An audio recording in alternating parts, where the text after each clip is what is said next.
orang kok biasanya di pondok tuh kok kayak sibuk lah.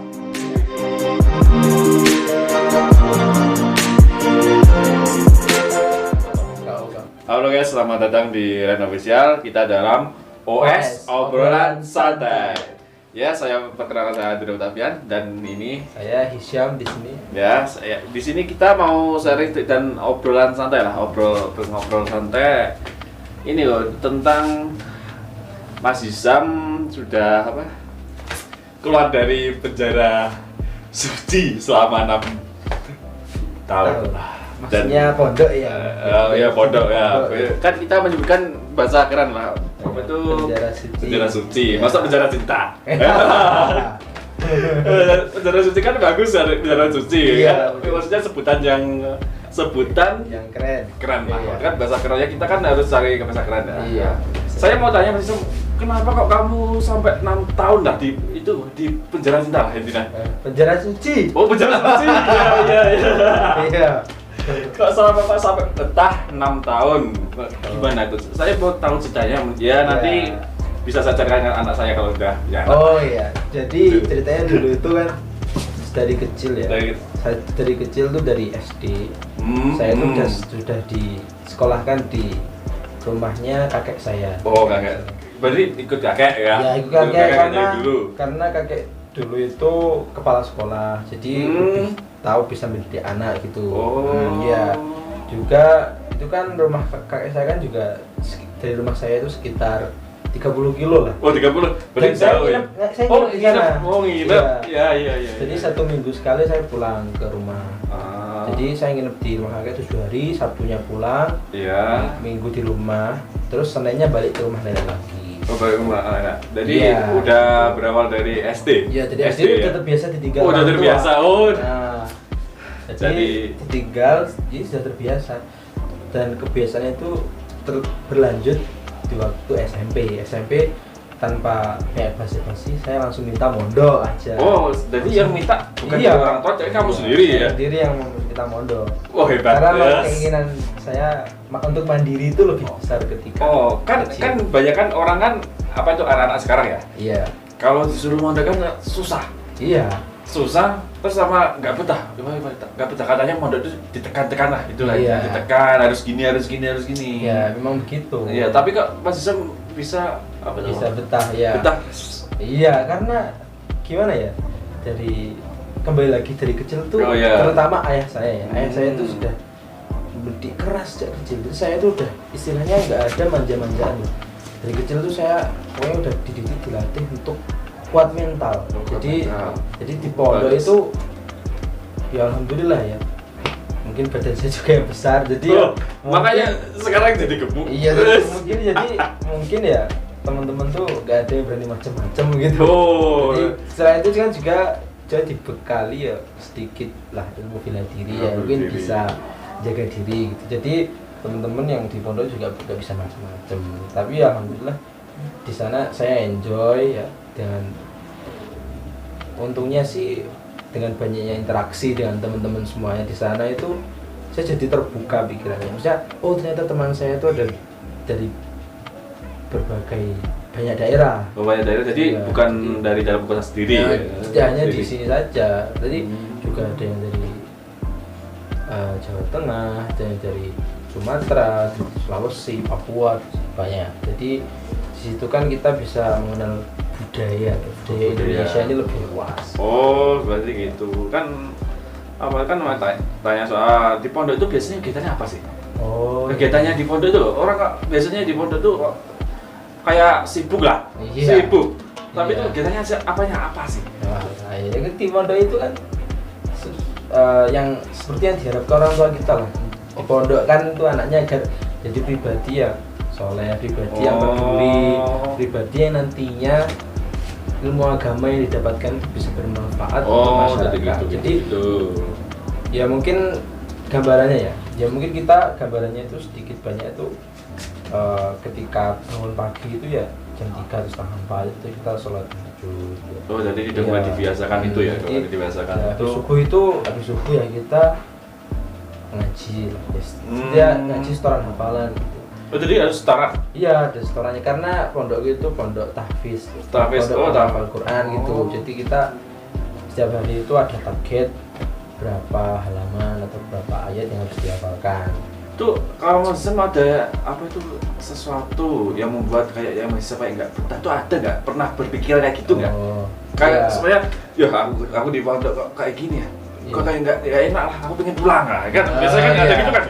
Pasti ada pikiran nggak kayak soal kayak gitu? Ya sebenarnya ada sih. Ya kita tahu lah anak muda kan kalau seperti lihat gadget atau lihat komputer atau mungkin minat kita terhadap main game kan tinggi itu. Jadi kadang itu iri kadang lihat teman-teman jadi bisa main game, bisa bermain-main, bisa intinya ya menikmati gitulah, menikmati. Mereka sudah SMP, SMA itu masih main game, masih kayak nikmat banget gitu. Tapi kan di sini aku luruskan kembali niatku tujuan pondok itu apa. Di sini aku ingin mencari ilmu, di sini aku ingin benar-benar masa mudaku itu apa aku gunakan dengan maksimal dengan belajar dan belajar karena masa muda ini cuma sekali, cuma satu kali. Masa muda itu diantara dua masa lemah. Masa lemah waktu bayi kita lemah, waktu tua kita lemah. Jadi waktu muda ini cuma satu kali dan kita masih fresh, masih segar. Jadi harus kita manfaatkan waktunya dengan sebaik-baiknya. Soalnya kita jadi orang tua kan kita seperti bayi lagi kan. Iya. Kita harus apa-apa harus di apa itu minta tolong. Kan maksudnya kayak seperti bayi. Kita kan awal dari bayi jadi kakek-kakek atau kakek-kakek lahir ya. Orang tua kan merasa seperti bayi lagi kan. Harus di apa-apa kan harus makanya jangan lemah lah. Iya, udah lemah. Kita jual kakek lemah. Mau belajar atau mungkin mau ilmu itu kadang ya mungkin fisiknya nggak benar bisa jadi waktu muda jangan sampai energi positif energi yang ada dalam diri kita terbuang sia-sia dengan main game dengan rebahan saja ya mungkin main game sebahan itu juga boleh tapi seperlunya ya karena itu cuma istilahnya pelarian sementara lah hiburan nggak masalah tapi kalau jadi keseharian gitu terus maka itu nanti akan jadi generasi yang apa bisa generasi apa generasi buruk generasi yang nggak produktif gitu loh. Kecuali dia main game tapi menjadi orang apa itu e-sport akhirnya dia ikut e-sport game tapi menghasilkan nggak apa-apa menghasilkan. Kalau game kita nggak menghasilkan kan percuma malah nanti buang-buang waktu. Semua terus saya mau tanya ini mas, kok apa itu kesannya itu kalau di pondok kamu yang buat kamu enjoy tuh selama kalau saya berpikir tuh selama 6 tahun tuh 6 tahun kamu kok sampai betah itu gimana? Maksudnya enjoynya kamu yang bukan buat kamu enjoy itu gimana? Padahal itu ada semuanya teman saya ya anaknya teman saya ibaratnya anaknya teman saya itu ada dia di pondok kan baru berapa tahun lah itu dia kabur nah, kok masih sama tuh selama 6 tahun itu saya kiranya itu 6 tahun sampai betah. Sebenarnya saya tuh 6 tahun sih masih biasa banget karena dulu zaman ulama zaman dahulu atau mungkin apa namanya pokoknya senior pondok tuh lebih lama malah ada yang dari bayi itu dari pondok sampai dewasa di pondok ada seperti itu jadi mungkin yang mereka anak-anaknya ustaz atau kiai itu kan dari kecil tuh pondok atau mungkin ada yang mereka dari SD udah pondok itu sampai dewasa pondok ada itu mah lebih istilahnya lebih apa namanya ilmunya lebih matang lebih ilmu keagamanya mungkin lebih jadi kita maksudnya kita untuk memperdalam ilmu beragama jadi lebih ilmu agama kan juga mencakup akhlak dan akhlak itu mereka sudah istilahnya bukan tamat ya karena belajar itu nggak ada tamat istilahnya sudah expert lah berarti kita kan mau apa itu berpikir cara gimana kita jadi orang sukses kan kita harus terus mengasah harus terus pokoknya kita belajar mau belajar hal baru gitu terus apa itu kalau sekarang udah bisa sama 6 tahun di pondok itu bisa menghafal berapa juz sekarang? Itu apa itu pertanyaan yang penting ini ya soalnya ya alhamdulillah ya doakan saja semoga bisa istilahnya Amin. bisa lancar lah. Amin. Alhamdulillah kalau hafalan ya sudah diselesaikan. Tapi kan juga perlu penyempurnaan agar istilahnya lebih lancar lagi gitu. Bisa apa namanya? Bisa dapat sanad lah, apa itu?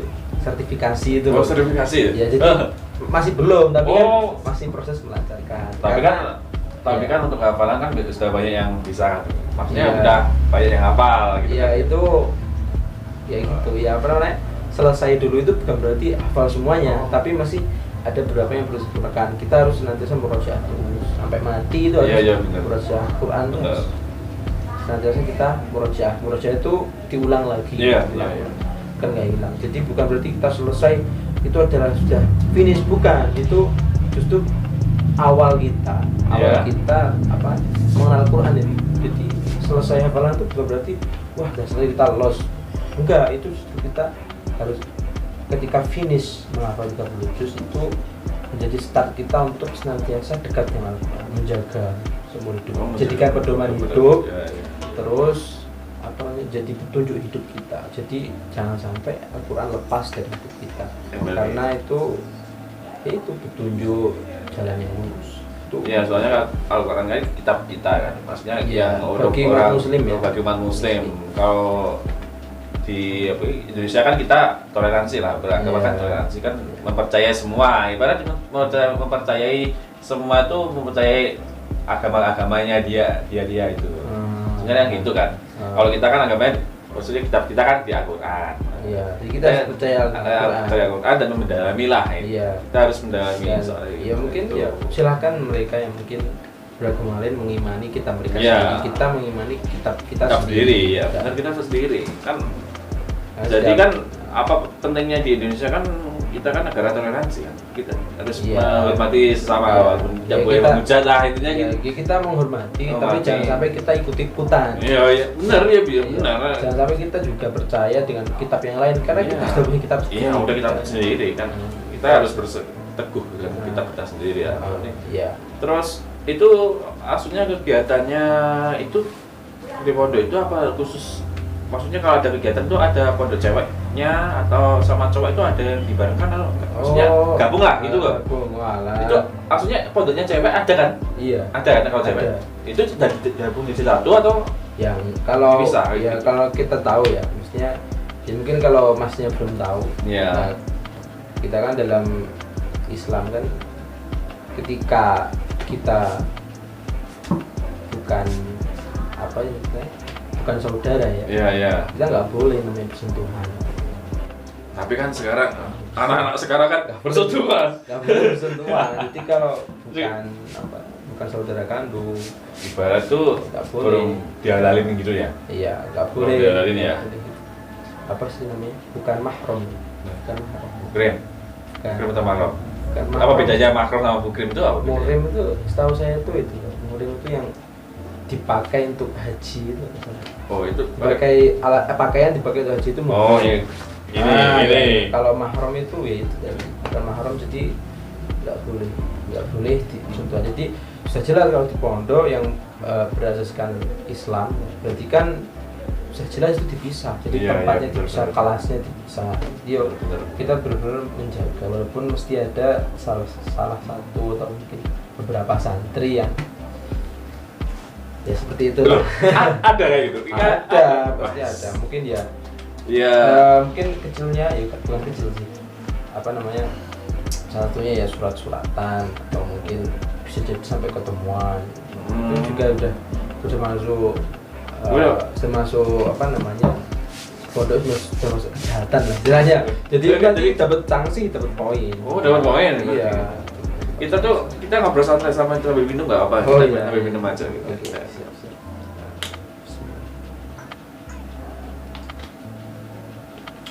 Jadi kan kalau di sini kan kita kan bisa sharing belajar sama kan. Iya. Pengalamannya Sam, saya kan jadi juga dapat ilmu lah gitu. Yang saya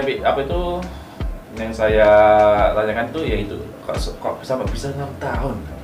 6 tahun. Kita aja paling di pondok 1 hari aja atau 2 hari, 5 hari paling ya pengen pulang. Terus ini apa itu kesannya gimana kalau udah selama 6 tahun udah bebas lah? Iya. Bebas itu gimana? Ya rasanya itu gimana dalam arti? Ya sebenarnya bebas. Ya gini sih, bukan berarti kalau kita sudah lulus ya. Justru itu menjadi ujian kita sebenarnya.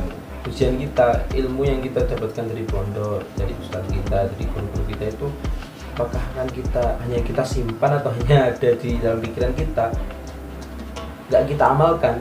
Itu nggak boleh.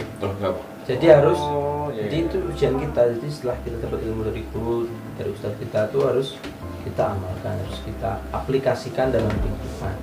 Dan itu nanti ya gimana ya, mungkin kalau di pondok kan kita dikekang ya, mungkin jadi mungkin kayak nafsu-nafsu yang dikekang, nafsu main game, nafsu tidur rebahan itu dikekang ya.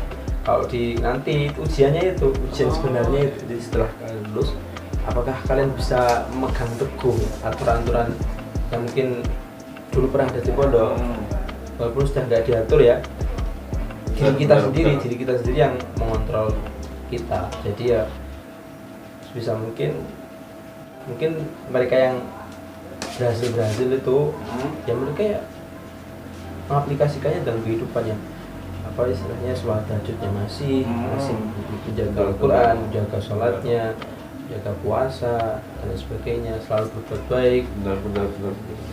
berzikir. Itu banyak nasihat-nasihat yang sering ustaz-ustaz saya sampaikan, dan itu nasihat-nasihat sederhana kadang kita lupa, itu harus selalu kita ingat.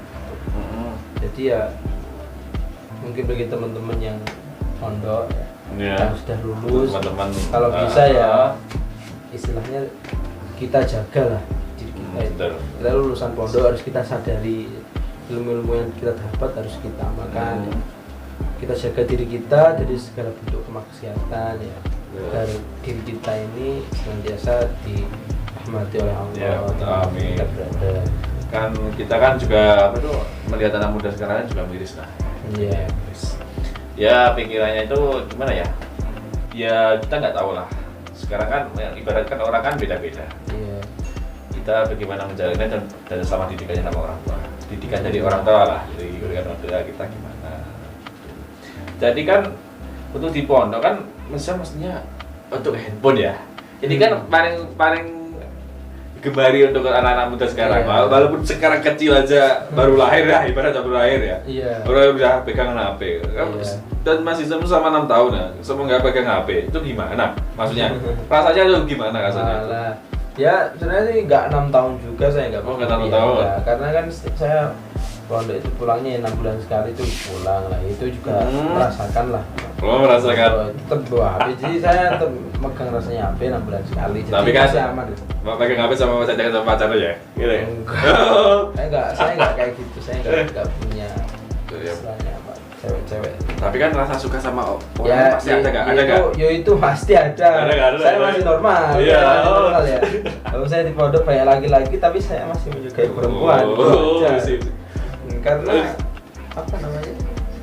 Itu sudah sunatullah lah, sudah hukum lah. Ya bener lah, masa laki-laki mencintai laki-laki ya? Ya kalau itu nggak normal, lagi. Itu abnormal ya. Wong kucing, burung saja suka sama lawan jenis. Masa kita laki-laki ya manusia berakal, masa sukanya sama sesama jenis kan juga aneh. Ya aneh, iya bener lah. Ya gitu. Bener. Mau jadi apa laki-laki sama laki-laki, gak jadi apa-apa. Iya jelas. Aneh. Iya, makanya. Jadi aneh. Saya walaupun di pondok itu alhamdulillah ya. Walaupun suka sama jenis ya saya tahan lah, saya istilahnya ya kalau suka ya saya pendam di sini aja. Tapi sampai sekarang lah, itu untuk sampai sekarang itu ada niatan semua. Kan mau orang pondok ya. Orang urusan pondok ada niatan gini nih loh.